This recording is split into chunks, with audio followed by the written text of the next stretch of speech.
Amados irmãos, paz e graça. Sejam bem-vindos à edição número 135 do nosso Master Coach em prol da administração da palavra. Hoje, que tem como tema José revela-se a seus irmãos. Estudo esse que vamos realizar na base das Escrituras Sagradas, livro de Gênesis, todo o capítulo número 45, dos versículos 1 até 28. Este trabalho ou esta ação de administração da palavra tem em vista a edificação mútua da igreja, que segue-se a um trabalho em separado que, através da busca pelo Espírito Santo, realizamos um estudo teológico e vertical com vista a não só compreender a letra da palavra, mas sobretudo o espírito que reveste essa mesma palavra, para que a posterior, através de um estudo teológico, possa haver esta edificação mútua com vista a preparar a igreja para poder liderar ou para poder acompanhar o Espírito Santo no trabalho missionário de pregação do Evangelho até os confins do mundo. Este trabalho tem em vista materializar 4 principais objetivos. O primeiro deles é apresentar o Espírito Santo enquanto a terceira pessoa da Trindade. Existe um único Deus que se manifesta em 3 pessoas por natureza, mas somente um único Deus em substância, glória e poder. O segundo objetivo é o de estimular a prática da meditação contínua às Escrituras Sagradas, para que desta forma possamos não só encontrar a revelação do Senhor, mas igualmente possamos encontrar os seus atributos. Através desta bibliocentridade, então a igreja pode conhecer toda a vontade do Senhor na base das Escrituras Sagradas. O terceiro objetivo é o de estimular a prática da oração contínua. Orar e vigiar, obedecendo desta forma o mestre da oração, que nada fazia sem antes consultar o seu Pai, e desta forma nós possamos estar aptos a podermos manter uma aliança, uma intimidade e também a podermos submeter todas as nossas petições, sobretudo as nossas intercessões em favor das pessoas, para dá-las a conhecer ao Senhor como seus atalaias. O quarto e último objetivo é o de unir a igreja. Através da bibliocentridade, através da cristocentridade, nós temos Cristo que prevalece perenamente ou eternamente como aquele que é o intermediário da nova aliança, como sendo o nosso Redentor, como sendo aquele que veio para resgatar todos nós para junto ao Pai. E é através das Escrituras Sagradas ou do estudo às Escrituras Sagradas que a igreja mantém-se unida, ciente que existe um só Espírito, um só Senhor e um só Deus. Queremos assim dar as boas-vindas ao estudo de hoje, que é o estudo número 135. O tema do dia de hoje é José revela-se a seus irmãos. Esse estudo que nós vamos realizar na base das Escrituras Sagradas. Livro de Gênesis, capítulo número 45, todo ele, dos versículos 1 até número 28. Para efeitos de estudo, nós vamos estruturar esse trabalho de hoje em 5 partes. Cada uma dessas partes visiona encontrar um objetivo específico de aprendizado, um objetivo de edificação, um objetivo de preparação espiritual, para que nós possamos ser agentes de ministração da palavra e possamos ser agentes, enquanto cristãos, que praticam uma fé prática voltada a assegurar a salvação e, por seu intermédio, assegurar a salvação também de outras almas que estão direta e indiretamente ligadas a nós. Então, nós vamos dividir esse estudo em 5 partes da seguinte forma. A primeira parte é quando José dá-se a conhecer a seus irmãos. Até aquele momento, eles eram estranhos uns aos outros. Então, José finalmente liberta aquele grito que muito lhe aprisionava durante cerca de 22 anos. Ele disse aos seus irmãos: eu sou José. A segunda parte é quando José, para sossegar os seus irmãos, porque após ele ter se apresentado aos seus irmãos ficaram um pouco estáticos, sem reação, e até isso revelava que os seus irmãos tinham um grande problema, que era o problema de perdoarem-se a si próprios para poderem depois perdoar ao próprio José. Então, José, para lhe sossegar, porque José conseguia perceber qual era a perturbação espiritual que eles tinham, José sossega-lhe dizendo que não foram vocês que me venderam como escravos, mas foi Deus que me enviou adiante de vós para poder assegurar com que a vossa vida fosse preservada. A terceira parte é quando, após esse gesto de José, ele então lança-se para o seu irmão Benjamim e depois também para os seus outros 10 irmãos, e daquela forma eles se reconciliam. E finalmente então os irmãos começam a falar para José, porque antes eles não conseguiam falar para José.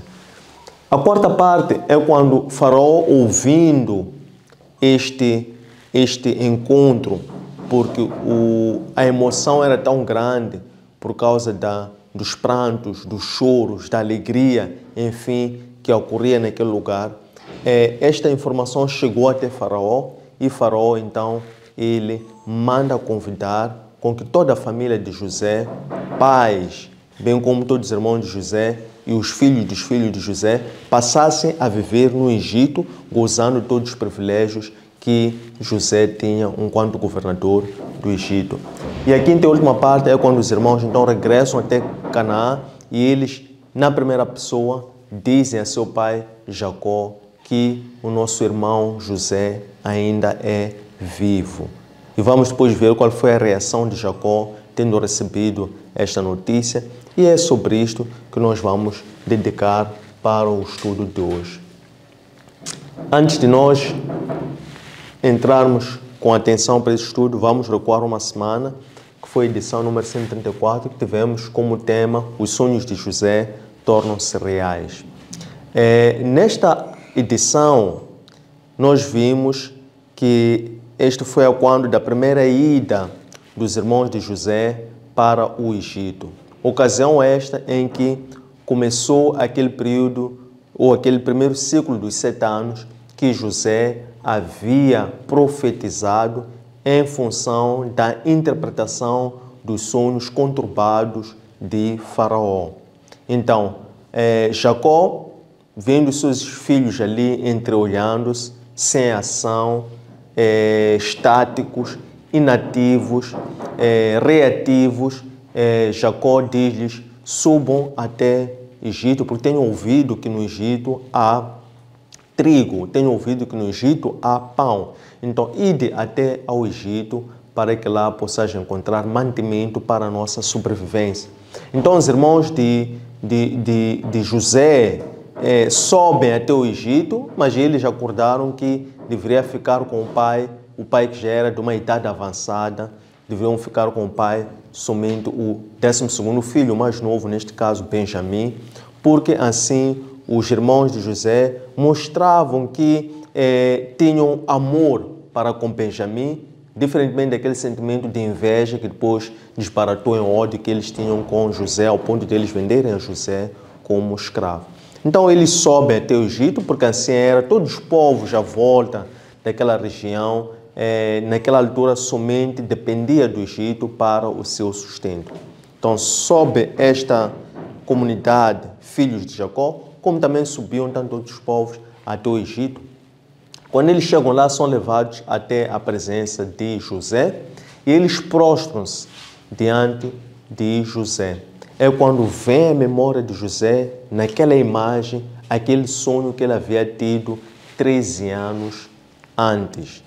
Neste caso, não estamos a falar de 13 anos antes, estamos a dizer quando ele tinha a idade de 17 anos, neste período já tinham passado cerca de 22 anos, porque eram 13 anos, mais 7 anos do primeiro ciclo de abundância e mais 2 anos, que era o período em que agora este povo hebreu ia à procura de sustento no Egito. Então, nós vemos aqui José, ele fica perturbado ao ver isso, porque ele não esperava ver os irmãos. Imediatamente, José tinha também algumas dúvidas para com os seus irmãos. José primeiro queria saber se o seu irmão Benjamim ainda era vivo. José também queria saber se o seu pai Jacó ainda era vivo.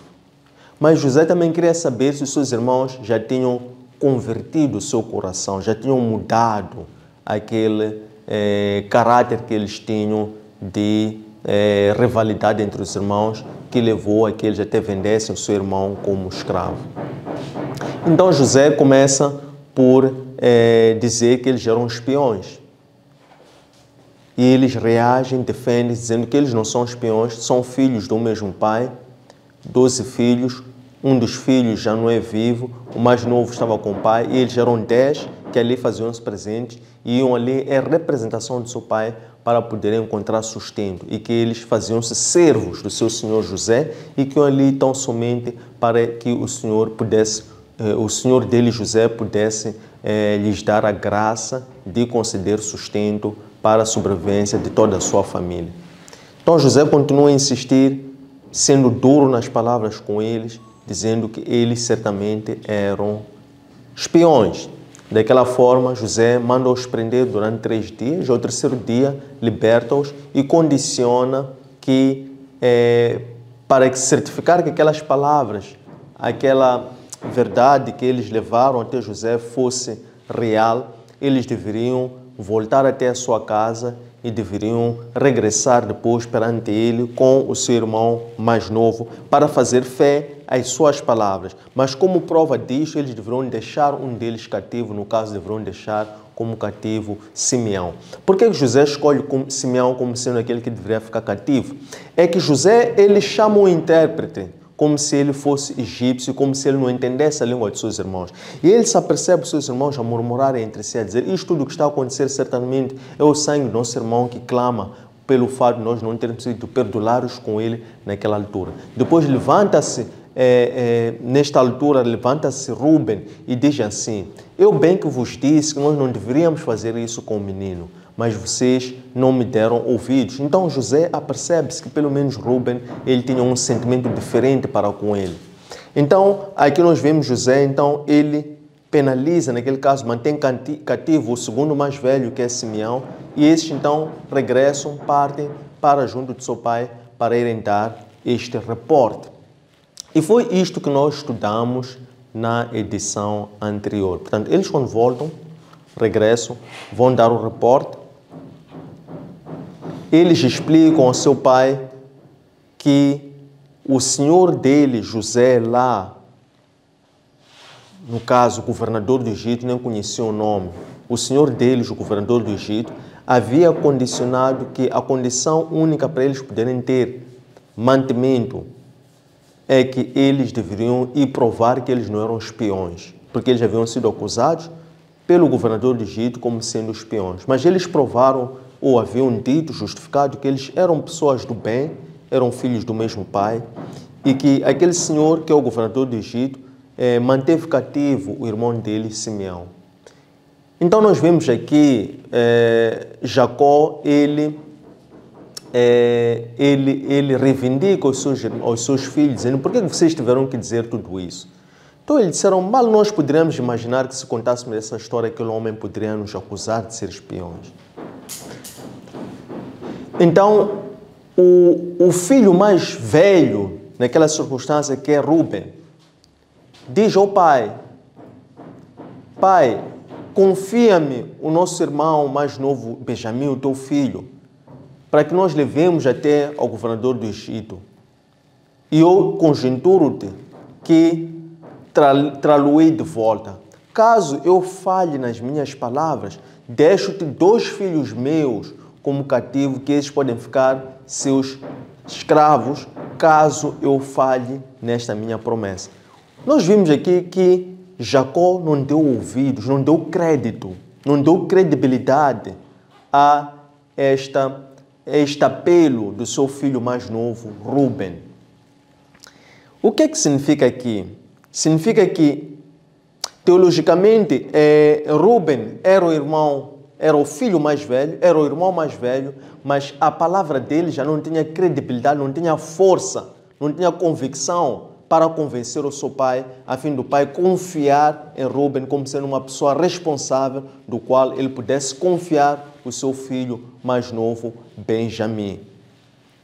Efetivamente, nós sabemos que este seu filho Rúben, depois ele tocou o leito de seu pai quando ele se envolve com uma das concubinas de Jacó, chamada Bila. Consequentemente, Rúben foi excomungado como um dos herdeiros de Jacó por esse ato. No capítulo 44, no versículo 16 em diante, nós vemos ali uma humilde súplica de Judá. Judá é o quarto filho de Jacó. Portanto, tem o primeiro que é o Ruben, tem o segundo que é Simeão, tem o terceiro que é Levi, tem o quarto que é Judá. E nós vemos Judá, quando Ruben tenta convencer o seu pai para dar o irmão mais novo, a fim de que eles fossem convencer aquele senhor deles, que é o governador de Egito, que eles não eram espiões. O pai deles rejeita.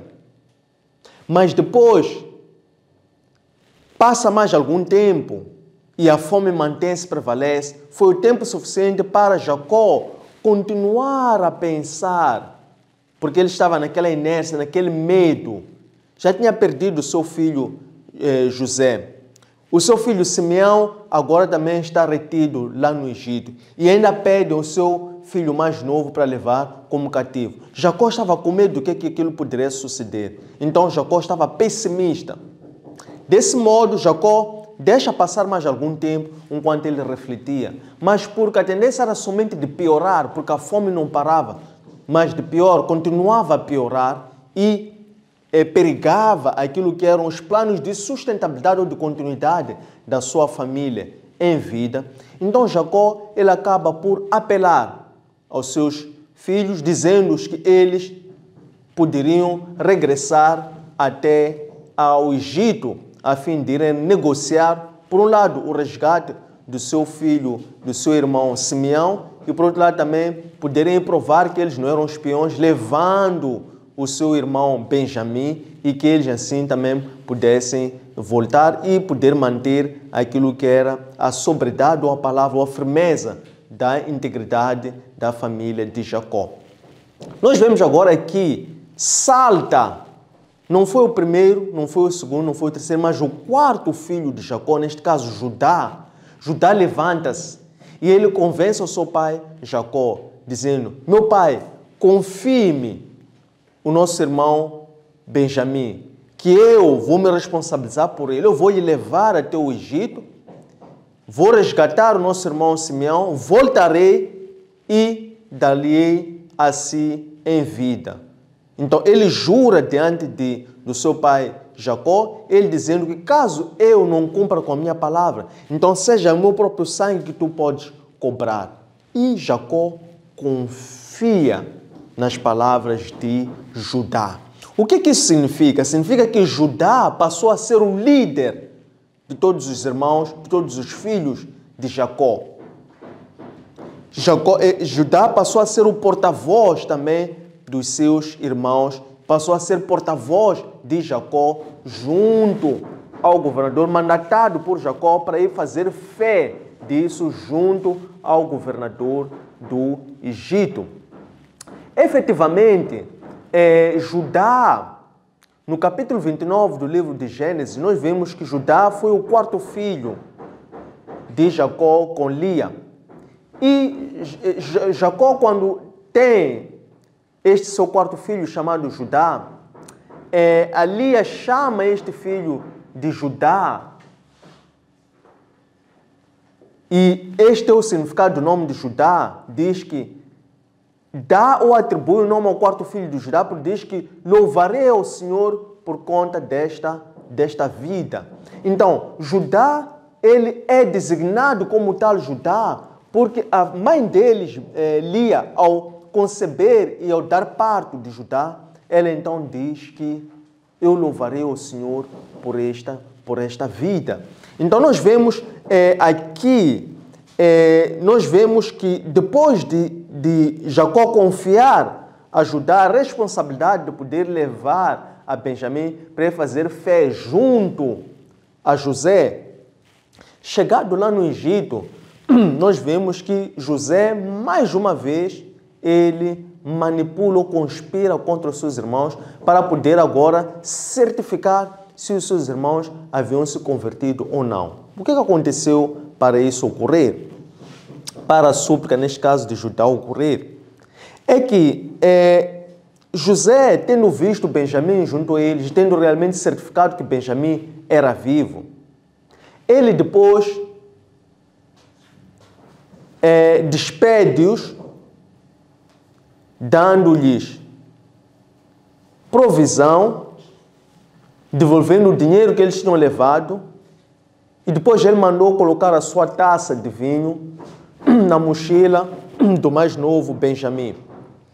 E ele avisa o seu servo para ir após os seus irmãos, para interpelá-los e poder fazer uma revista, porque lá no palácio faziam falta da taça do seu governador.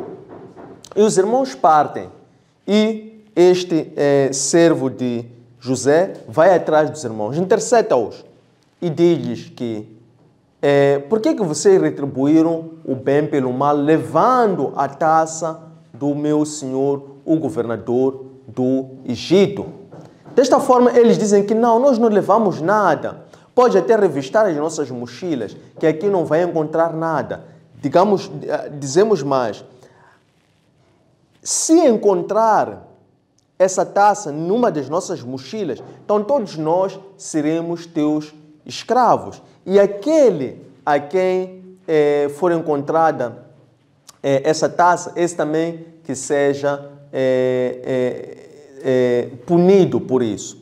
Então, o servo de José, dizendo, longe disso, que precisamos fazer a tudo isso, a todos os demais, fazer escravos a todos, somente aquele que for encontrado a chávena, esse sim poderá ser feito nosso escravo. Então, os irmãos concordam, porque eles estavam convencidos que eles estavam limpos e que ninguém deles havia levado essa taça.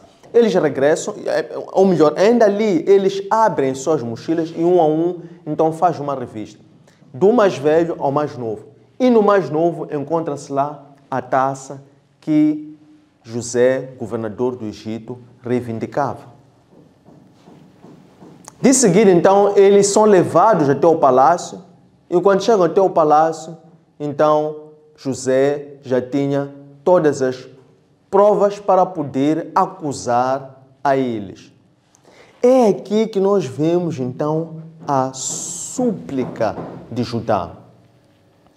Muitos teólogos dizem que esta súplica de Judá é uma súplica tão eloquente, tão convincente, é uma súplica tão profunda que não se encontra nenhuma súplica igual em todas as escrituras sagradas. O que acontece?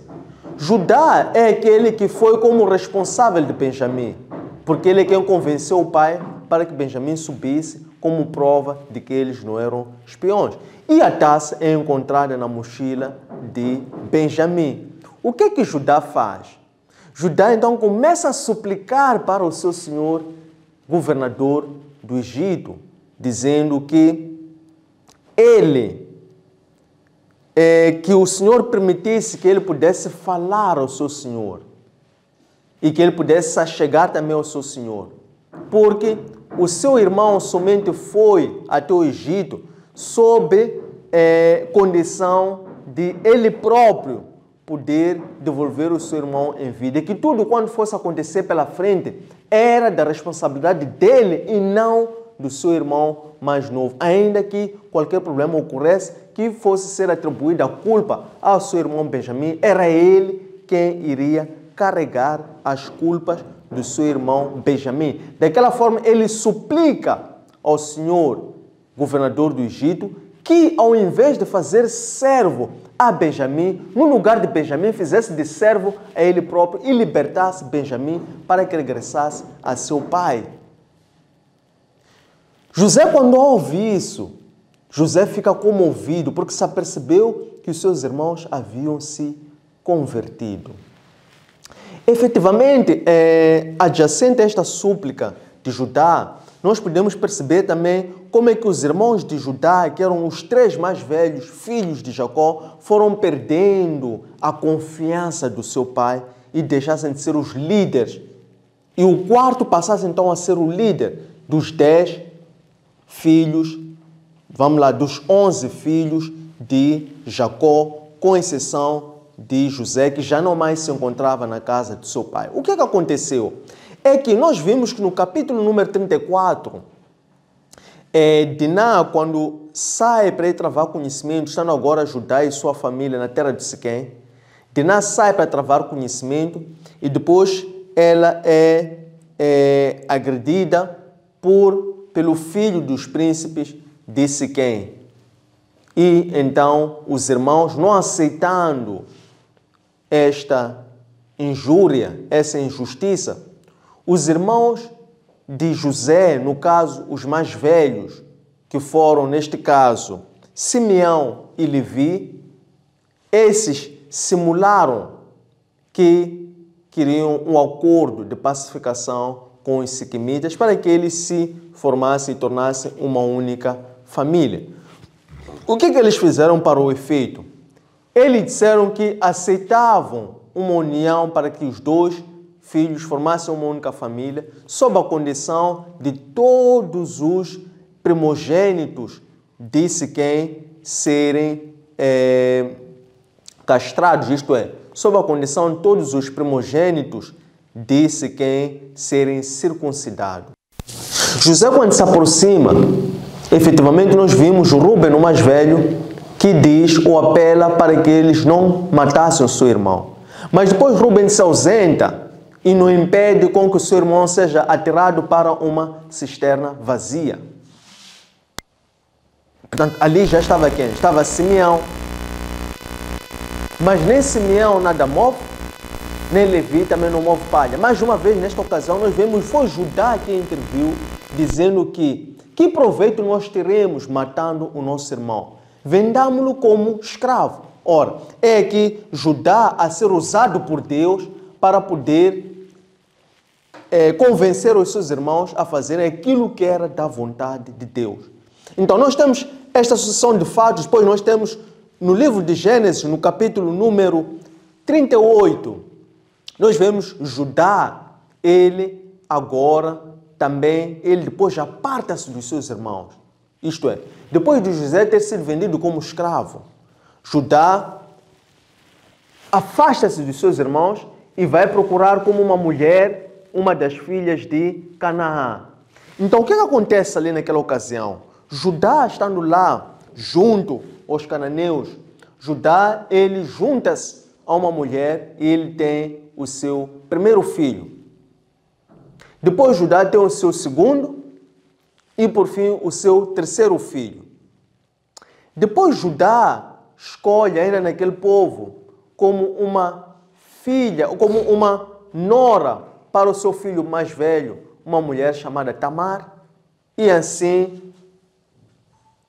o filho mais velho torna-se esposo de Tamar.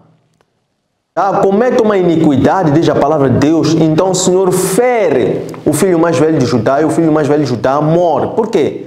Porque aqui havia ocorrido uma união entre Judá e os cananeus. Então Deus fere o filho mais velho de Judá e esse morre antes de ele ter um filho com essa mulher cananeia chamada Tamar. Por causa da lei judaica e pela obrigatoriedade que as mulheres tinham, pelo dever moral que elas tinham de dar um herdeiro, um descendente, um filho para o seu esposo, e por causa da lei do levirato, então Tamar ela é oferecida como esposa para o segundo filho de Judá. E mais uma vez, este segundo filho de Judá, ele também morre antes de conceber e de Tamar dar um filho a Judá, seu sogro. Daquela forma, Judá então promete a Tamar o seu filho mais novo, só que o seu filho mais novo ainda era muito criança e teria que levar um tempo para ele crescer até ele poder se tornar adulto para se juntar então a Tamar. O que acontece nesta ocasião? Tamar, ela então se disfarça de prostituta, ela fica junto a um templo, isto é, ela fica no caminho de Judá, sabendo que Judá iria passar por aquele lugar. Então ela dissimula sendo uma mulher prostituta e também porque Judá já tinha perdido a sua esposa, que também Deus já tinha levado. Judá acaba por conhecer a Tamar, sua nora, porque a sua nora estava tapada com um véu e estava disfarçada de prostituta.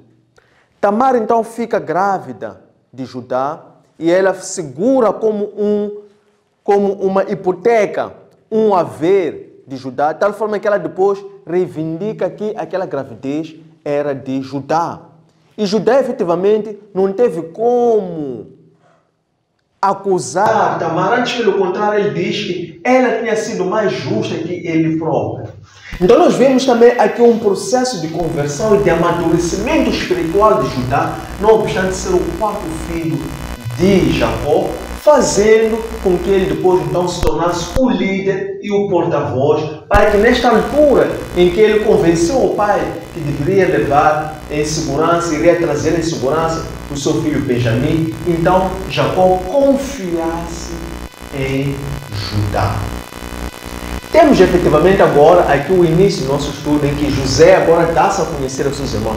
Era muito importante nós conhecermos este histórico, para nós percebermos então como é que estas coisas, quais foram os pressupostos que ocorreram antes e como é que então Judá, sendo o quarto filho de Jacó, passou então a ser o líder e o porta-voz destes. Então nós temos agora José, após este clamor, esta intercessão, esta apelação de Judá para que José libertasse Benjamim e fizesse dele o escravo no lugar de Benjamim. Isso fez com que José ficasse comovido. Por quê? Porque José, então, através daquela único teste de dele, José pôde perceber que afinal os seus irmãos já haviam se convertido. A palavra de Deus no livro de Isaías, profeta Isaías, capítulo 41, versículo 14, diz que o povo de Israel é o verme de Jacó, é o seu povinho. E, consequentemente, o Senhor é quem vai proteger o seu povo em seu lugar. E que o Senhor era o Santo de Israel, e daquela forma o Senhor era então o Redentor de Israel. Nós vemos aqui Judá a ter essa atitude de proteção, dando a sua própria vida para se fazer escravo no lugar de Benjamim. Benjamim, no caso, que é o povinho, que é o verme de Jacó, que é o indefeso. Naquele lugar, então Judá levanta-se e diz: leva-me no seu lugar, perdoa ao mais novo. Nós vemos aqui uma atitude de libertador de Judá, em que Judá, depois, quando o testamento de Jacó, então Jacó diz que é Judá que iria adiante dos seus irmãos, porque os seus irmãos, então, depois haveriam de incorrer para poderem ter a graça de Judá. Efetivamente, nós também vemos no livro de Levítico, capítulo 25, versículos 47 a 49, em que a palavra do Senhor diz que aquele irmão que for levado como escravo, um ou outro poderá dar em seu lugar a si próprio para o resgate deste. Então aqui nós temos a questão da lei do levirato. Então nós vemos aqui que pela lei do levirato é Jacó que se dá como resgate para o lugar de Benjamim. Efetivamente, José então, ele após ouvir isto, receber a súplica de Judá, ele então prepara o espaço. O que ele faz?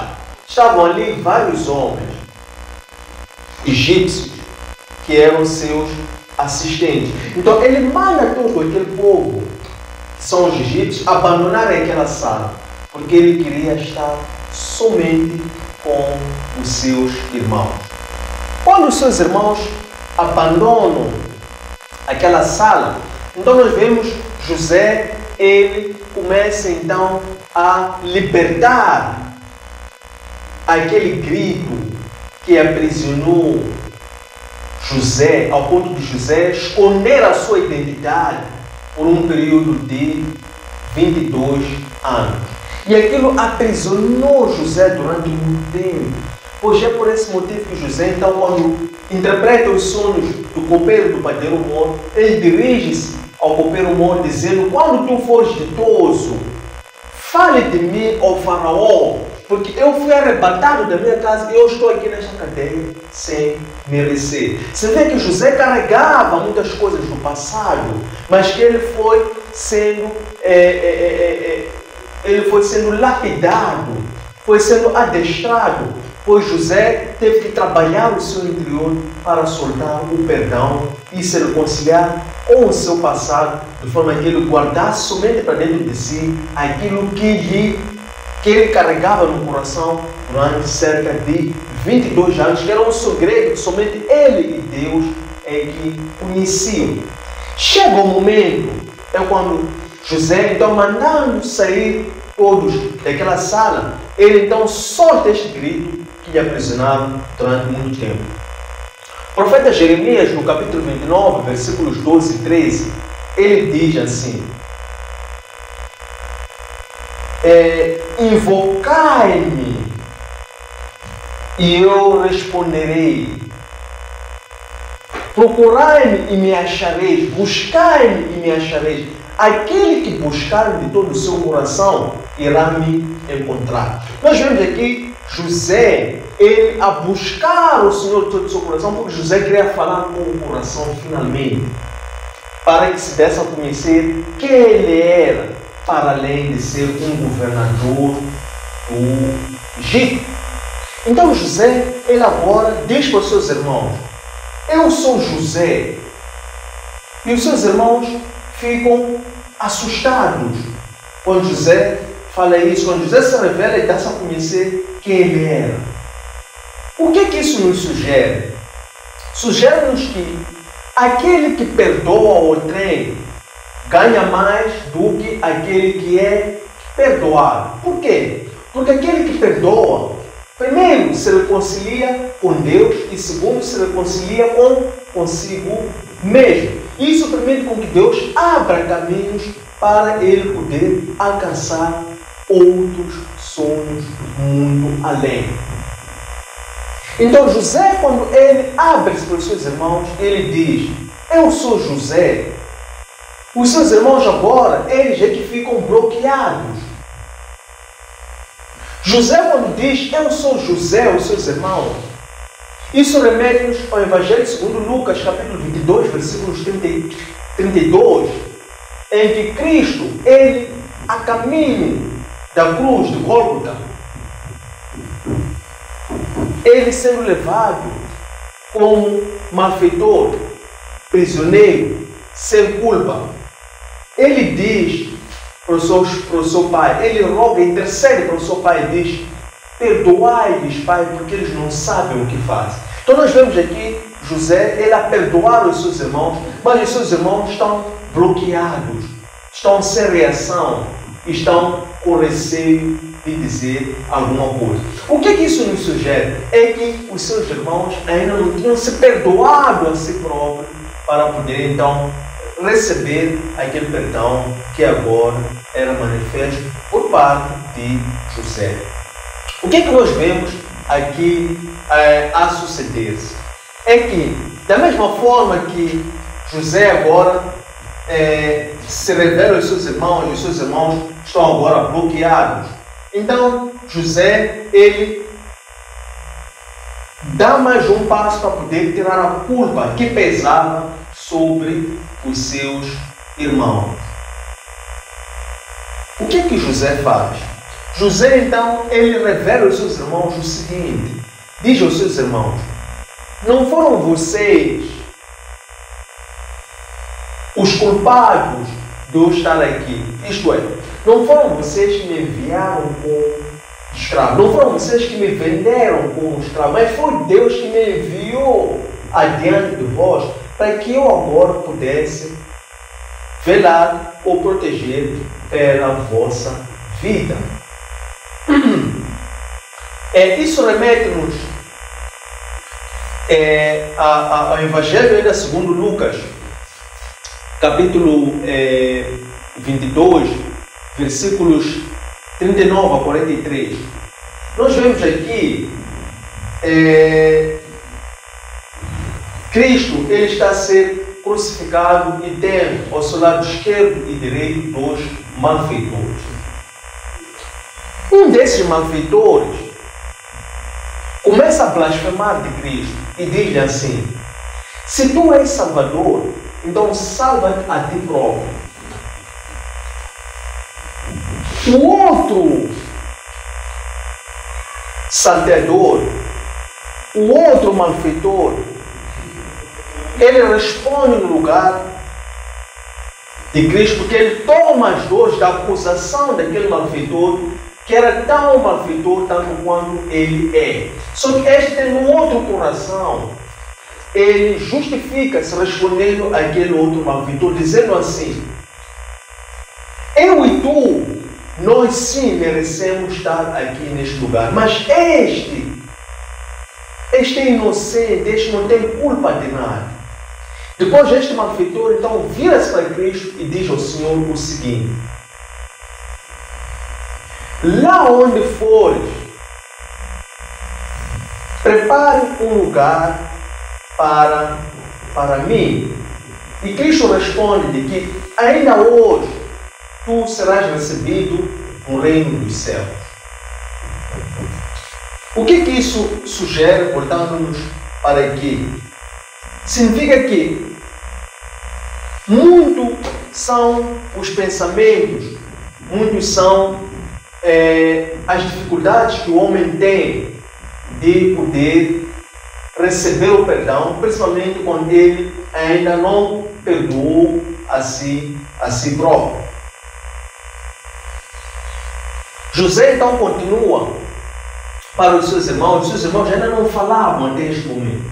E José então, ele diz aos seus irmãos: aproximem-se até mim.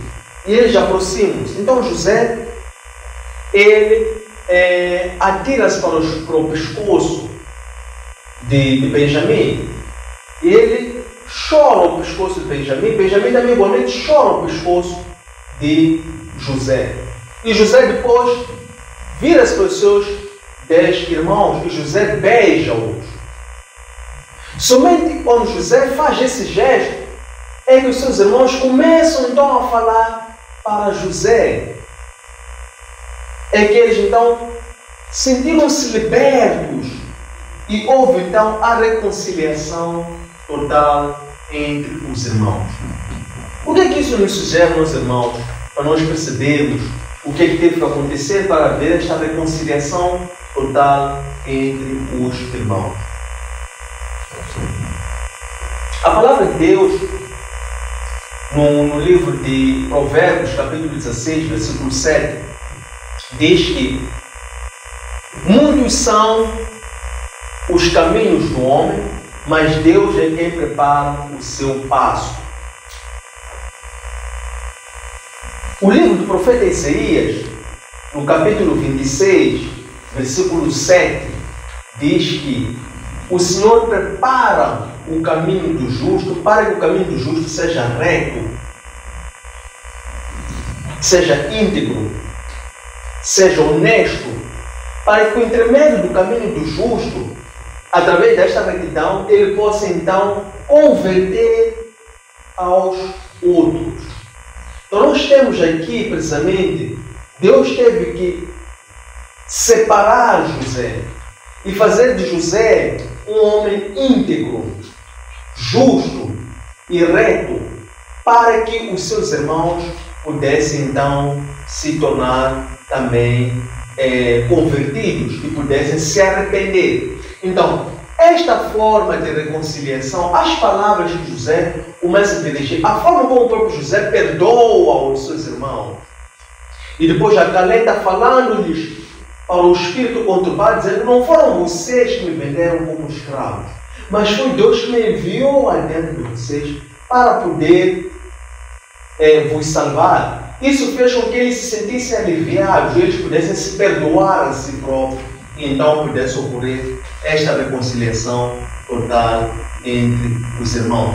Depois de seguida, então, José diz para os seus irmãos: e agora apressadamente vão dizer ao meu pai Jacó toda esta glória que vocês estão aqui a ver, porque aquilo que vocês estão a ver com os vossos olhos é verdade, é real. Então vão dizer ao meu pai tudo isso que vocês estão aqui a ver e tragam o meu pai junto convosco até aqui para que vocês possam viver aqui na terra de Egito, porque eu irei cuidar de vós pelos 5 anos de seca que ainda vem pela frente. Diz-nos a palavra de Deus no Evangelho segundo João, capítulo 1, versículo número 14, que Cristo é o Verbo que se fez carne, para que por intermédio daquela carne, que era o Verbo, o homem pudesse ver a glória de Deus em Cristo. Então, José agora convidar os irmãos. Isso que vocês estão a ver é a glória de Deus em mim. Então, vão chamar o meu pai e tragam-no até aqui, que é para eles poderem testemunhar e poderem também desfrutar destas honras que nós temos aqui na terra do Egito. E vocês irão viver na terra de Gósen, que era uma terra que era propícia para a atividade pastorícia. Por quê? Porque uma vez que o gado era um deus para os egípcios, então a atividade de pastor como tal para os egípcios não é uma atividade que é pura, que é uma atividade que é apreciativa. Por essa razão é que eles confiavam esta cidade chamada Gósen para que lá eles pudessem viver, pudessem se hospedar, pudessem se acomodar e pudessem desfrutar de todas as horas que eles tinham direito ali na terra do Egito. A versão javista defende que desta forma é José quem convida a seus irmãos para irem viver na terra do Egito. Sucede que desde que José pediu com que aqueles egípcios saíssem, deixassem ele sozinho, além daquela sala, para que ele pudesse se libertar diante dos seus irmãos e se reconciliassem. Também, do outro lado, essa informação chegou até o faraó. O faraó ouve falar que José encontrou-se com os seus irmãos na terra do Egito. O que faz então o faraó? O faraó, tomando conhecimento disso, o faraó agrada-se. O faraó celebra esse momento, essa descoberta. E juntamente com os outros egípcios, então o faraó manda chamar a José e diz a José para que José pudesse mandar para junto de seu pai muitos víveres, muitos presentes, comida, e pudesse levar os seus irmãos, conduzi-los do Egito até Canaã em carros do próprio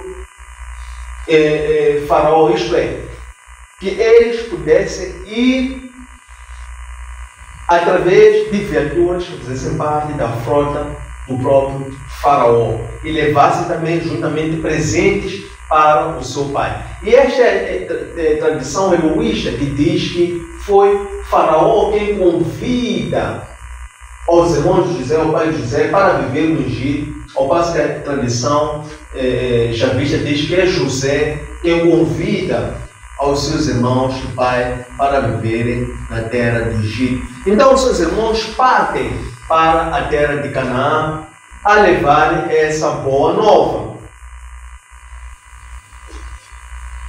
Se os irmãos já tinham visto a glória de Deus manifestar-se nele, ao ver o seu irmão e a honra com que Deus tinha agraciado o seu irmão e a posição que o seu irmão agora ocupava, sendo que ele queria assegurar a salvação da sua família, eles descem então até Canaã para irem anunciar essa boa nova a seu pai Jacó. Seu pai Jacó, que havia entrado num estado de profunda tristeza por não poder mais ver o seu filho José, somente ter recebido uma túnica tingida por sangue do animal mundo, e era tudo quanto ele tinha como recordação última do seu irmão, do seu filho José. Os filhos de Jacó chegam precisamente a Canaã. Eles dizem a seu pai Jacó que José é vivo. Eles, quando dizem isso a Jacó, o coração de Jacó desfaleceu. Porque Jacó, ele não quis acreditar naquilo que os seus filhos estavam a dizer. E o seu coração literalmente ficou em choque. E ele ficou sem sentido, sem perceber o que estava ali a acontecer. E os filhos continuaram a relatar todas aquelas honras, glórias, e começaram a dizer as palavras que o próprio José dirigiu para o seu pai, dizendo: diga ao meu pai para que ele venha, até que ele venha a ser honrado na terra do Egito. Ele, seus filhos, todos os seus bens pertencem que veio até a terra do Egito, que eu pessoalmente cuidarei dele pelos próximos 5 anos que vêm, ainda de intensa seca. Jacó, ele então olha para aquelas todas as coisas e vê que realmente os meus filhos estão a vir de viaturas protocolares, estão com muitos bens, muitos pertences, estão com muita riqueza, muitas posses, muitos bens. E ele então, Jacó, acredita que realmente o meu filho José é vivo. Essas são palavras do meu filho José. Então, Jacó recobra o seu fôlego e ele então desperta e ele diz que sim, vou subir até o Egito para ir ver o meu filho José antes de eu morrer. Isto lembra-nos, por fim, para terminar a nossa parte de exposição, o Evangelho segundo Mateus, capítulo 14, versículos 44 a 48, em que ali nós ouvimos a parábola do tesouro escondido. Na parábola do tesouro escondido, revela sobre o reino de Deus. Então, há um homem que ele encontra o reino dos céus no chão e ele pega este um tesouro espiritual, que é a sua salvação, que é o reino dos céus. Ele pega esse tesouro e ele esconde embaixo da terra. Ele cava e ele esconde embaixo da terra. Depois ele parte dali e vai vender toda a riqueza lá na terra onde ele tinha. Depois de vender toda a riqueza lá na terra onde ele tinha, ele volta para comprar aquele campo onde ele havia encontrado e havia enterrado o tesouro da salvação, que é o reino de Deus, que é a glória de Deus, que agora os filhos de Jacó, irmãos de José, haviam visto e que foram então anunciar como boa nova para o seu pai, de forma que o seu pai pudesse dizer que eu irei antes de morrer para ver o meu filho José e poder testemunhar todas as glórias pelas quais ele agora vive uma vida ditosa na terra do Egito, uma terra estrangeira a si, mas que está lá, é resultado da glória de Deus.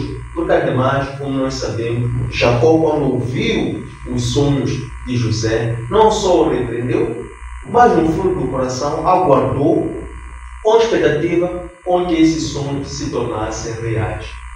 Tendo chegado a esta parte, termina o primeiro momento de exposição e abre esse momento para a colocação de comentários, de sugestões, de dúvidas, para tornar o nosso estudo mais inclusivo. Muito obrigado. A paz, irmãos. Obrigado. Eu aqui tenho umas 2 questões. A primeira é da aula passada. E pronto, é o seguinte. Por que o José escolheu o irmão mais velho a ficar com ele e não o mais novo? Não era um castigo? A última. Quando José diz: não foram vocês que me venderam, mas sim foi o Deus que me trouxe aqui. Como os irmãos entenderam essas palavras? A paz, irmãos. Em primeiro lugar, felicitar pelo estudo de hoje. Foi muito claro, que até não sobra lá tantas dúvidas, foi muito claro mesmo. Mas só para acrescentar, tenho aqui umas 2 questões.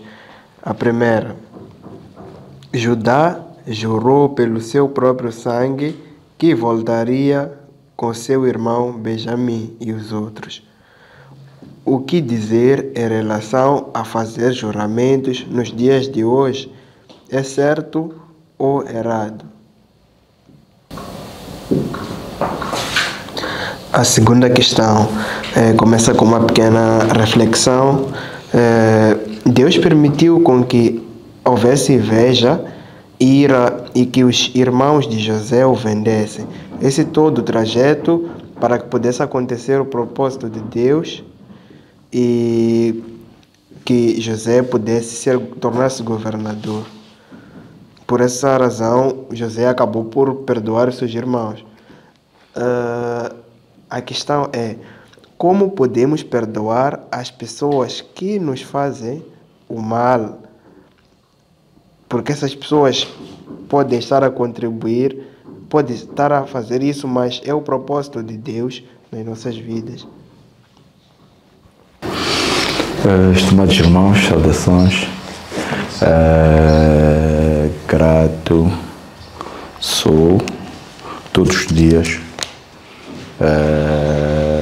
por saber que todos os dias, né, os meus irmãos em espírito preparam-se para este dia, que é o dia do infinito. Por que eu digo que é o dia do infinito? Porque é o dia do Evangelho. Quando nós nos preparamos para um dia que nós sabemos que é para irmos nos encontrar com Deus, estamos a nos preparar para nos encontrarmos com Deus no infinito. Portanto, isso é o que me deixa muito feliz. Por quê? Porque esta preparação acaba acontecendo todos os dias, até a consumação da vinda de Cristo. Um tema muito poderoso, um tema que quando nós olhamos para aquilo que é o poder do perdão e o poder de nos libertarmos daquilo que nos aprisiona, para não encontrarmos a graça ou, a dado momento, para não podermos encontrar a salvação que tanto buscamos. Porque para Deus nos reconhecer como pessoas verdadeiramente convertidas, devemos nos perdoar a nós próprios, colocarmos diante dele, ou primeiro de nós próprios, as nossas transgressões, aquilo que as pessoas, aquilo que veio de fora e nos ofendeu, nós primeiro devemos perdoar-nos a nós próprios, perdoarmos a pessoa que nos trouxe tal ofensa, e depois, com isso, nos entregarmos a Deus como pessoas vazias, porque o próprio Deus gosta de pessoas vazias para que possa lhes preencher através do Santo Espírito, porque é o Santo Espírito que dá esse discernimento, essa capacidade de perdoar o próximo e também perdoar-se a si próprio, por forma a soltar esse grito, que é o grito de entregar aquilo que são as nossas preocupações para Deus, porque como se havia dito aqui, Deus conhece-nos até, sabe qual é o número do nosso próprio cabelo, portanto, todas essas coisas nós devemos colocar diante dele. E esse grito é a oração em secreto, onde nós vamos nos desligar do nosso pensamento, de todas as coisas que estejam a acontecer, tristezas, felicidades, portanto, para nos colocarmos diante de Deus e soltarmos esse grito do dia a dia, porque no dia a dia surgem muitas coisas. Eu, em particular, no dia a dia tenho visto coisas que me deixam tristes e felizes ao mesmo tempo. Por exemplo, eu a caminho do escritório, eu encontrei uma anciã sentada em um local com um semblante um pouco triste. E naturalmente aproximei-me, que era para perceber o que é que lhe entristecia. Quando contou-me, naturalmente também entristeci-me com aquilo. Por quê? Porque eu senti que, na verdade, o grito que ela tem é de todos nós. Nós todos estamos à busca daquela paz que Cristo nos trouxe. É isso que ela me disse. É que eu não estou a encontrar a paz neste mundo, que até prefiro morrer. Eu disse, eu também estou a viver a mesma coisa. Estou num momento em que não encontro a paz, mas por que não gritarmos isso, não pedirmos a Deus, Ele que é a pessoa certa para nos conceder essa paz. Portanto, é só para explicar um bocadinho daquilo que deve ser o nosso grito para Deus. Se é essa paz que nos falta, é essa paz que nós devemos gritar diante deles. Pai, dê-nos esta paz. Esta paz que Cristo trouxe é essa que nós estamos aqui a pedir, a rogar-te, vazios. Portanto, é basicamente isso que eu bebi desta aula. E é uma felicidade enorme para mim. E foi muito clara a aula, como o colega Gideão disse. Que as dúvidas mesmo, na verdade, foram... tudo esteve muito, muito calmo. O Santo Espírito esteve sempre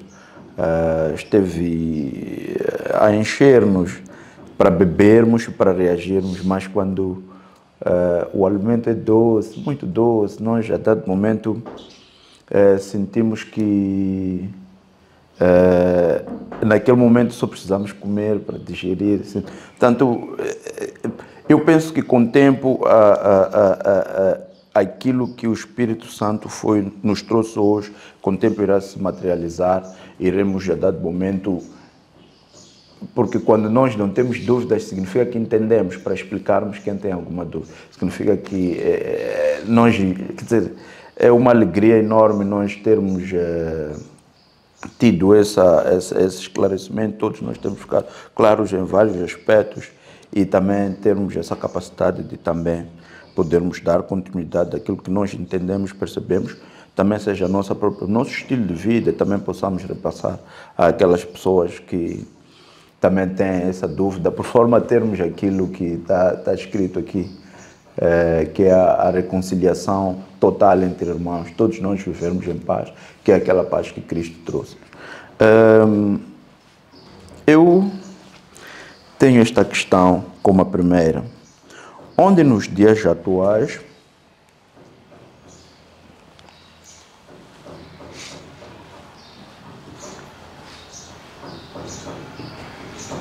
podemos encontrar segurança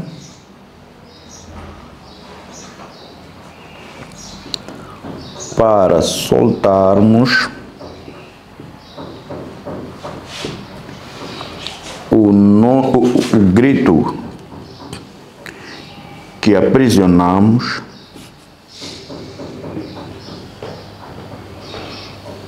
e buscar reconciliação com Deus.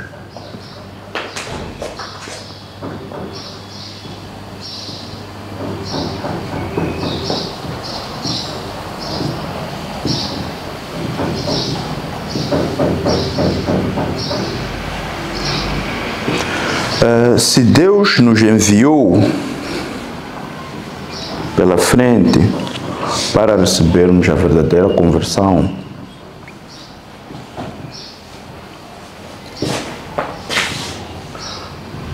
como é que podemos nos tornar canais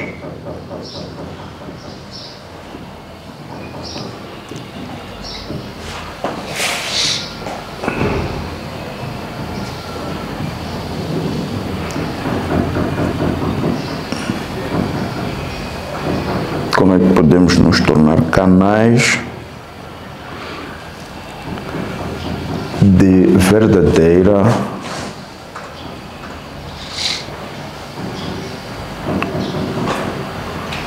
conversão e reconciliação com Deus diante de todos que nos rodeiam?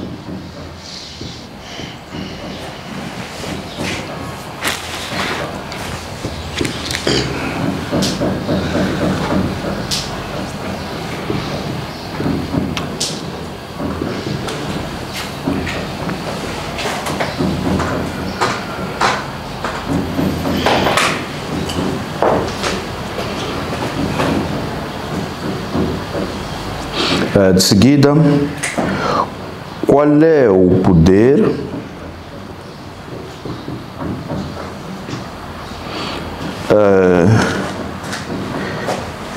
e a importância do perdão para uma conversão verdadeira?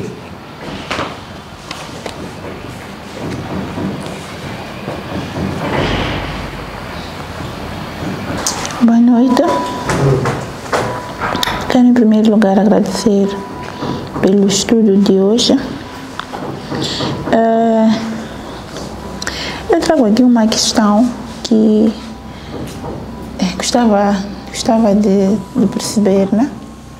Porque a história de José é uma história que é de bastante compreensão, como disseram, principalmente a história de hoje é de bastante compreensão, como disseram os colegas, mas em particular em mim suscitou uma dúvida no versículo 45 da Bíblia, porque destaca que o José, conforme também o coach explicou, recorreu a uma taça para acusar os seus irmãos de roubo.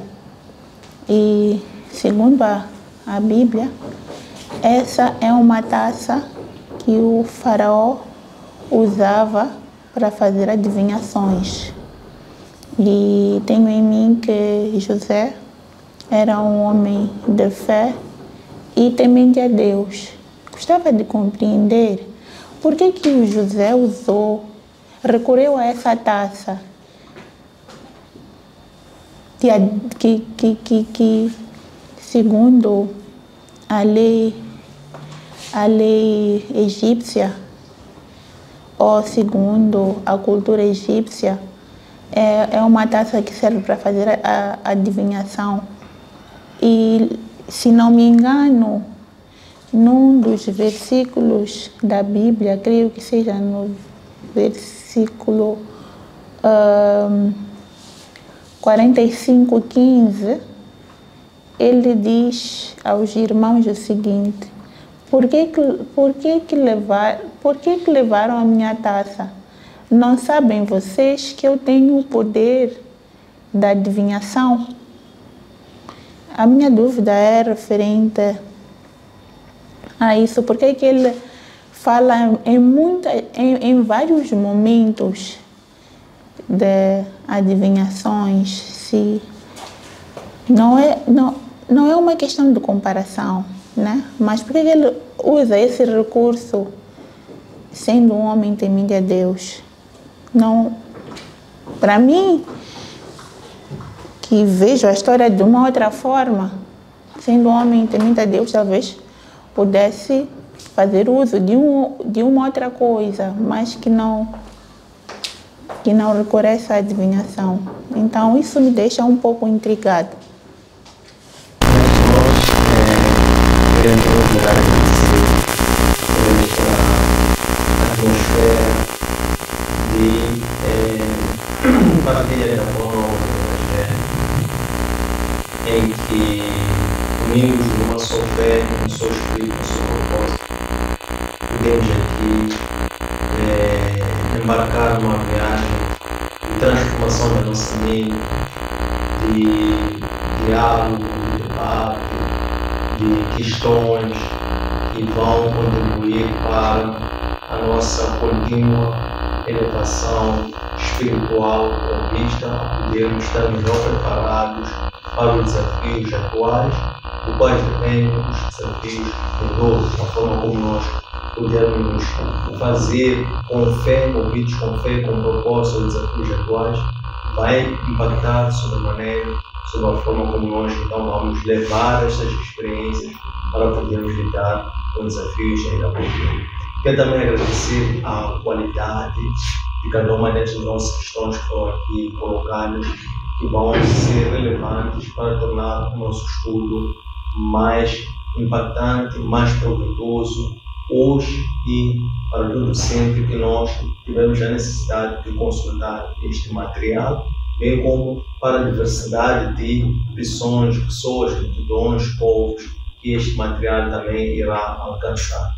Eu vou passar a comentar cada uma dessas questões pela sua ordem de chegada. A primeira é: por que José escolheu o irmão mais velho a ficar com ele e não o mais novo? Não era afinal um castigo? O que nós dissemos é que José, neste momento, ele queria certificar se o irmão mais novo, Benjamim, era ou não vivo, porque o irmão mais novo, Benjamim, já não tinha mais a sua proteção na medida em que ele já tinha sido enviado para longe do convívio familiar, e ele quem, na presença familiar, poderia assegurar a defesa e proteção do seu irmão mais novo. A preocupação que ele teve quando viu os seus irmãos de 10 e não vê o Benjamim, ele ficou a pensar, será que meu irmão Benjamim mais novo vive? Será que meu pai vive? Então, por essa razão, é que ele queria ver o seu irmão mais novo. Mas para ele assegurar que eles iriam voltar com o seu irmão mais novo, já que ele dizia que o seu irmão mais novo era vivo e tinha ficado com o pai, então ele decide deter o seu segundo irmão mais velho, Simeão, e não Ruben, porque ele ouviu quando entre eles falavam que afinal Ruben, em algum momento, queria impedir que José fosse vendido. E também era uma forma de castigar a Ruben, porque dentre estes, fora Ruben, Simeão era então o segundo mais velho, e nada fez para impedir com que ele fosse vendido. Então este que é o motivo pelo qual ele escolhe Simeão, que não era o mais velho, mas sim o segundo mais velho, para que eles pudessem voltar com o seu irmão mais novo, porque o que José queria era ver o irmão mais novo. Número 2. Quando José diz, não foram vocês que me venderam, mas Deus que me enviou, como é que os irmãos entenderam?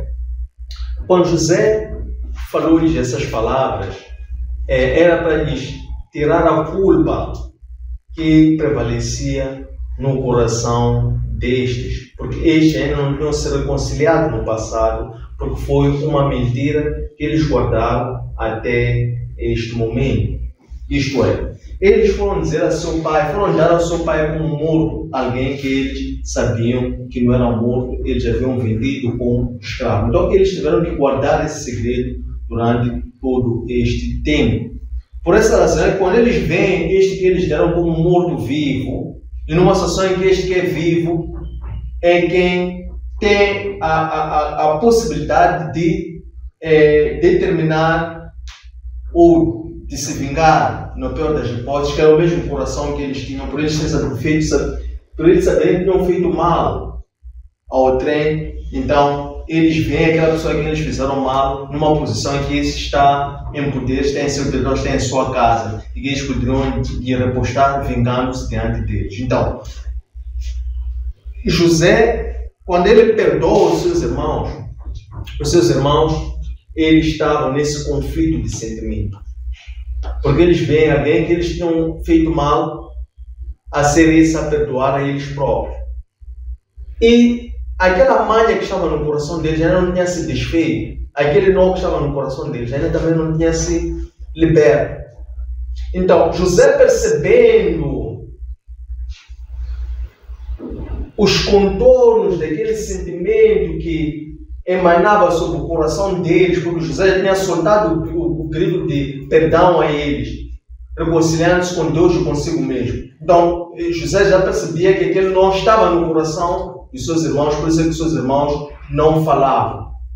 Ficaram com as caras. José olhou para o semblante deles, porque a comunicação, meus caros irmãos, a comunicação plena, ela não é só verbal, é a comunicação não verbal. E José olhou para o semblante deles, olhou para a posição do corpo dele e viu que eles estavam conturbados, estavam envergonhados, estavam com medo, estavam com receio, estavam cabisbaixos. E José viu e leu isso, o que o coração de seus irmãos ali falava. Por essa razão é que José, ao já ter lhes perdoado e já querer reconciliar-se com eles, porque já tinha visto que eles tinham se convertido, então por esse motivo é que José falou, ou teve a revelação divina de Deus dessa dimensão, para que então eles pudessem se desbloquear.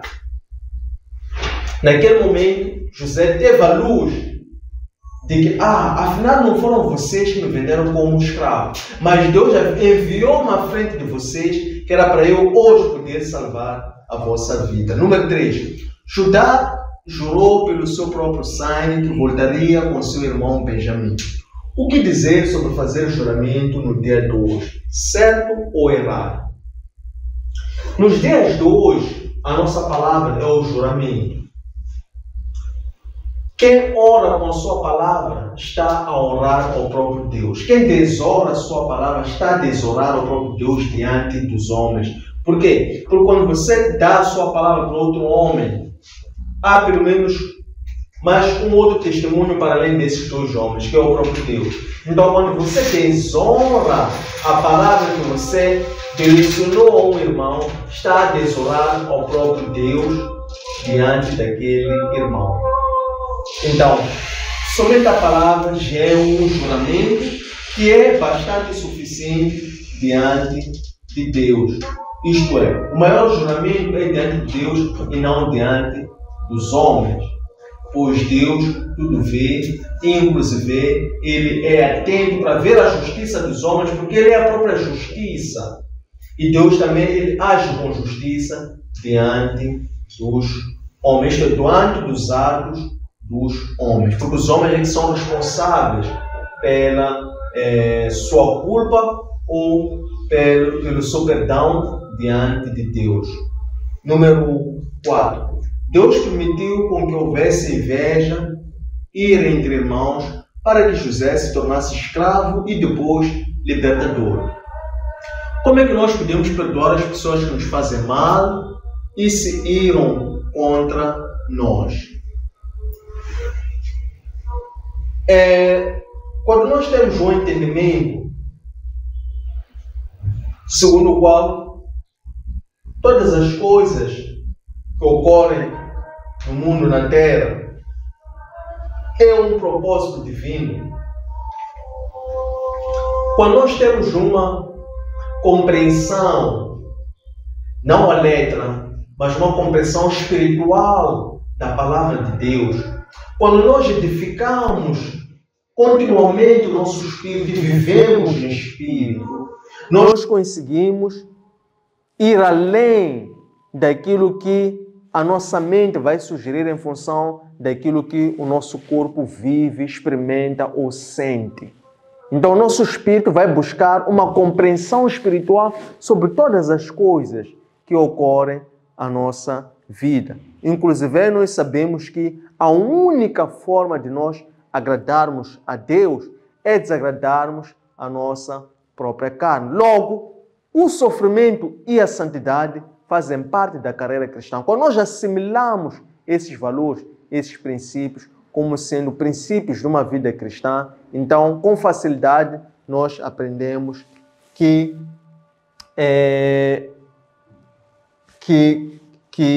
nós devemos, que perdoar as pessoas é um dever nosso, da mesma forma que Deus nos perdoou a nós próprios pelas nossas intempéries do passado.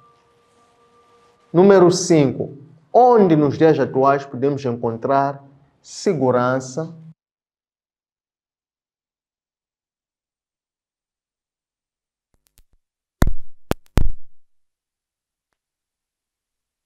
o sítio mais seguro para nós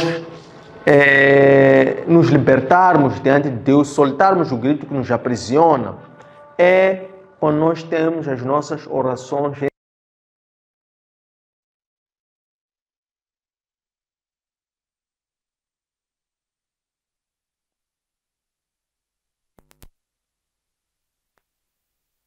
congregação. Por quê? Porque esses são os momentos onde nós oramos com espontaneidade, oramos de coração e aprendemos a sermos transparentes para com Deus. É a oração em secreto. Quando nós praticamos continuamente esta oração em secreto, que é o momento em que nós nos libertamos para falarmos todas as coisas com Deus, incluindo aqueles segredos que são insondáveis, então aí nós aprendemos também em público a orarmos também de coração, a orarmos também com espontaneidade, a orarmos também com sinceridade e com verdade. Então tudo vem desta reciprocidade entre a oração em privado e em público. A forma como elas se alimentam e se retroalimentam uma a outra vai permitir com que nós possamos continuamente fazer de orações, quer em privado, quer em público, momentos para nós soltarmos o grito que nos aprisiona. Número 6. Se Deus nos enviou pela frente para receber a verdadeira conversão, como é que podemos nos tornar canais da verdadeira conversão e reconciliação com Deus diante de todos que nos rodeiam? Quando nós somos enviados pela frente, significa que nós fomos enviados para preparar o caminho.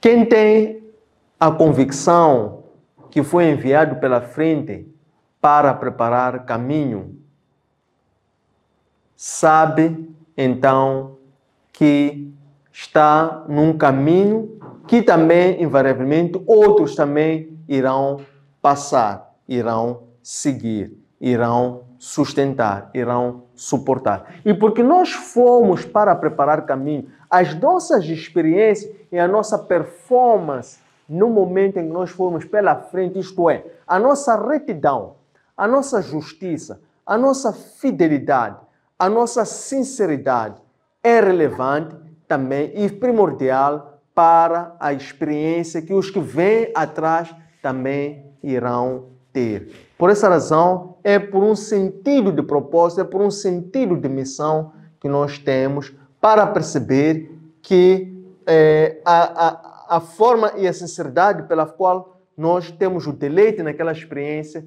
vai ser importante para nós sermos um canal que vamos também repassar essas experiências para poder transmitir esta segurança, transmitir essa fé para os outros que também irão vir atrás, após nós. 7. Qual é o poder e a importância do perdão para uma conversão verdadeira? O perdão, como nós dissemos adiante, o perdão é a graça de Deus, isto é, nós fomos perdoados pela graça do Senhor. E o perdão é oferecido para todos, sem exceção. O que acontece é que ninguém merecia o perdão de Deus pela queda do homem. Por essa razão é que todo homem, quando nasce, ele já nasce com inclinação para o pecado, enquanto uma herança do pecado de Adão. Com o andar do tempo, nós somos levados a conhecer a palavra de Deus diante dos sofrimentos que a nossa conduta distante de Deus e desviante, que é a prática e viver no pecado, vai nos causar. Então, este sofrimento em face do pecado que vai nos desafiar a ter que ou renunciar ou então continuar numa vida do pecado. Consequentemente, quando nós experimentamos pela fé aquilo que é a reconciliação com Deus por via da renúncia da vida em pecado, nós experimentamos o amor de Deus através desta graça, desta reconciliação, desta redenção, e passamos a experimentar o resultado disso, que é viver em paz com Deus. A partir daí, nós conhecemos a importância e o poder do perdão para que essa possa testificar a nossa conversão verdadeira, porque a nossa conversão ela é contínua. Em cada ato que nós somos desafiados a ter que perdoar outrem, é elementar para que a nossa conversão continue a manter-se, a sustentar-se e a estar voltada a também poder perdoar aos outros. Conforme nós vimos, foi José que perdoou os irmãos para que os irmãos também pudessem se perdoar a si próprios. Então, a atitude, que é uma atitude de coragem, é uma atitude de fé, é uma atitude de obediência, que ao nós praticarmos o perdão, é importante também para que nós possamos converter a nós próprios e também convertermos aos outros a quem nós perdoamos. Número 8. Por que José buscou de todas as formas compreender se seus irmãos estavam ou não convertidos? É como nós estamos a dizer há bocado, porque disto dependeria então a salvação dos seus irmãos. Os seus irmãos não poderiam ser salvos se não estivessem convertidos. Por isso é que ele teve que verificar todas as formas, esgotar todas as possibilidades, se efetivamente os seus irmãos estavam ou não convertidos. E foi com grande alegria que ele pôde testemunhar que os irmãos já estavam convertidos, isto é, que Judá já estava convertido. Não obstante, Simeão, Levi e Ruben não terem tido um destino ditoso pela forma como foi lida a herança do seu pai, por aquilo que foi a conduta em que eles verdadeiramente não se converteram para Deus. Então, houve da parte de José a certeza de que os seus irmãos já tinham conhecido a Deus quando ele vê, então, Judá com uma postura de quem já tinha se reconciliado a Deus, de quem já tinha conhecido a Cristo, quem já praticava o Evangelho pela sua conversão de caráter, que era naquele momento agora o líder dos seus irmãos, o porta-voz dos seus irmãos. Então isso é o que fez com que José se alegrasse e pudesse então, neste momento, então revelar-se que eu sou José. Pudesse então demonstrar ou manifestar a glória de Deus, conforme reza o Evangelho segundo João, capítulo 1:14, que diz que o Verbo fez-se carne para que o homem pudesse ver a glória de Deus e isso pudesse ser fundamental para completar a fé do homem. Número 9. Como é que hoje podemos nos desligar das vozes internas e externas e não julgarmos diante dos pés e nos julgarmos diante dos pés do Senhor, por forma a perceber a sua vontade para os nossos dias? Então, as vozes internas, as vozes externas, são as pressões que nós lidamos nos dias de hoje. São as adversidades com que nós lidamos nos dias de hoje. E elas fazem parte do tormento, fazem parte de tudo que nós vamos padecer ao longo dos nossos dias terrenos aqui na face da terra. A forma de nós nos desligarmos das vozes internas e externas é nós nos lembrarmos onde é que nós estamos nos dias de hoje. Isso é importante de tempos em tempos, sempre nós lembrarmos onde é que nós estamos nos dias de hoje. Para aí nós percebemos de onde é que nós estamos, de onde é que nós estamos a vir e lembrarmos para onde é que nós estamos a ir.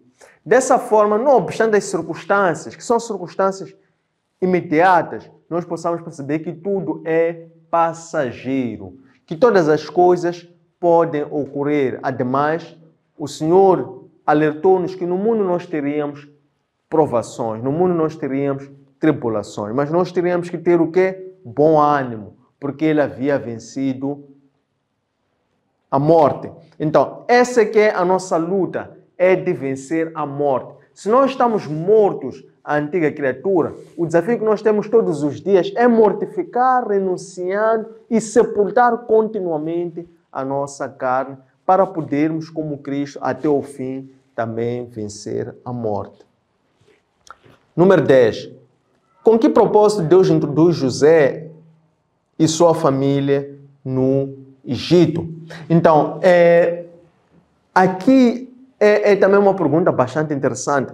Tudo isto faz parte do plano de salvação da humanidade, aquilo que nós chamamos de soteriologia. O que acontece é que o plano de salvação da humanidade, primeiramente, a primeira vez que este plano de salvação da humanidade fez-se conhecer foi no Jardim do Éden, quando Deus anuncia a sentença para a serpente, para a mulher e para o homem. Então ali Deus deu a conhecer o seu plano de salvação da humanidade por intermédio de Cristo. A segunda vez que Deus dá a conhecer o seu plano de salvação da humanidade já não é por intermédio desta revelação profética de Cristo, mas agora já é por intermédio de um homem, que foi Noé. A terceira vez que Deus dá a conhecer o seu plano de salvação da humanidade, agora também é por outro homem, mas agora é Abraão. Diferentemente de Noé, Deus dá a conhecer agora um plano de salvação da humanidade por intermédio de Abraão, mas aludindo que agora o plano de salvação da humanidade não era somente para Abraão, mas era para que, por intermédio de Abraão, alcançasse uma multidão de pessoas que eram nações e nações. A quarta e última vez, a vez seguinte após Abraão, que Deus dá a conhecer o seu plano de salvação da humanidade, que nós chamamos de economia de redenção, foi precisamente por intermédio da Páscoa. Páscoa onde? No Egito. Então, Deus já tinha anunciado a Abraão que Abraão faria um pai de grandes nações. Mas ao mesmo tempo que Deus faz aliança com Abraão, Deus anuncia a Abraão que o seu povo seria peregrino em terra estrangeira durante um período de 400 anos. Então, Deus também introduz propositalmente por intermédio de José o seu povo no Egito, para depois lá o seu povo novamente fosse a ser escravizado durante um período de 400 anos, para que finalmente, após Abraão, pudesse vir mais uma vez uma nova enunciação ou dispensação do seu plano de salvação da humanidade por intermédio da Páscoa, agora através do Êxodo. Êxodo, que seria a libertação do povo da escravidão pelo pecado aqui no Egito, que tinha como tirano ou Satã Faraó e as leis egípcias, que oprimiam o seu povo, que eram os israelitas, a geração, o povo eleito por intermédio de Abraão, que após cumprir a sua escravidão, então Deus envia a Páscoa enquanto uma libertação que foi por intermédio do Cordeiro e do sangue do Cordeiro, que era sinalizado nas janelas de todo o povo hebreu, como uma forma de expiação, como uma forma de libertação, como uma forma de, a partir dali, então, o povo de Deus receber a lei por intermédio de Moisés, que foi aquele que libertou o povo do Egito através do Êxodo. Então Deus desceu a Moisés para que Moisés escrevesse como lei que a Páscoa era um momento de celebração pela libertação e também pela redenção de Deus, para que isso passasse a ser celebrado eternamente pelo povo. E tudo isso apontava naturalmente para Cristo. Então, este é o propósito pelo qual Deus introduz José e sua família no Egito. A 11ª e a última. Por que José recorreu à taça que Faraó usava para fazer adivinhação, enquanto ele é um homem temente a Deus? Este versículo tem um detalhe, este detalhe que nos é trazido na forma dessa questão, que é um detalhe que escapou na minha preparação para este estudo. Eventualmente há de ter escapado porque não vem ali no estudo em si uma explicitação porque que José escolhe este objeto para colocar, para ser um álbum, uma prova de que os seus irmãos haviam, como é que ele dizia ali, havia respondido o bem pelo mal e assim encontrasse uma prova para os culpar e depois assim poder chantagear ou poder então ameaçar Benjamim de se tornar seu escravo. Eventualmente pode ser por causa das leis egípcias, pela gravidade da coisa, por ser um objeto do próprio faraó. Eventualmente há de ser por isso, que há de ser a taça em si e não um outro objeto, talvez que pudesse ser talvez de uma outra natureza ou de pertença de uma outra pessoa. Pode ter a ver com as leis egípcias, que eventualmente nós também sabemos que tocar ou mexer, o que era um furto sobre uma coisa de alguém com a imagem e com a preponderância do faraó enquanto o homem mais poderoso da terra do Egito, poderia se consubstanciar um crime grave, que poderia daí então justificar que Benjamim ou aquela pessoa que fosse encontrada com esse objeto furtado pudesse então se tornar escravo, de acordo com as leis egípcias. Há de ser somente por esse motivo, não há de ser somente pela adivinhação. O termo que José usa, não sabes que eu sou adivinho, ele não se refere à adivinhação pelos métodos dos adivinhadores que assistiam o faraó, no caso dos adivinhos, no caso também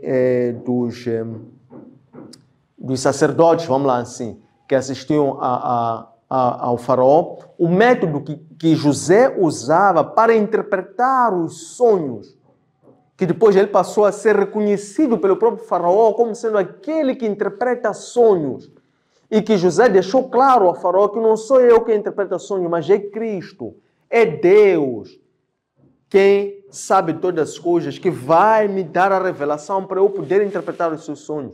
Então isso ficou claro para o próprio faraó, dito pelo próprio José, quando o próprio faraó terá aventado ter ouvido falar que José interpreta sonhos. Ele disse que não sou eu quem interpreta sonhos. Quem interpreta os sonhos é o próprio Deus. Então, eu penso que no que concerne a fé e a fidelidade de José diante de Deus e a forma como ele usa o termo adivinhação, é porque ele queria se fazer passar por egípcio.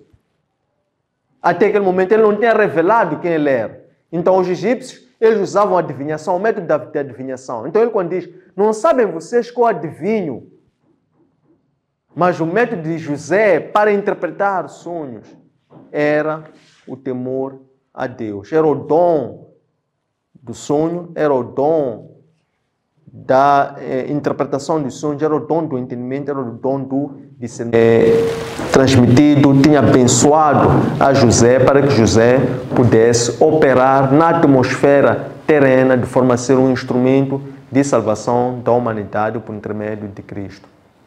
Tendo chegado a esta parte, queremos agradecer a presença, o interesse e a pontualidade e queremos dessa forma também convidá-lo a fazer like às nossas páginas e a subscrever em todas as nossas páginas para que passe a receber as notificações quando nós fizermos os uploads. Não esqueçam de partilhar este conteúdo com a vossa vasta rede de contatos para que a nossa comunidade continue a crescer em quantidade e em qualidade. Encontre este material nos nossos arquivos digitais, nossas páginas de Facebook, de Instagram e de YouTube. Antônio Sende LDA, nosso aplicativo para plataformas Android LOApp, nosso webpage www.academiaserve.com. Espero que gostem, um abraço de luz e até breve.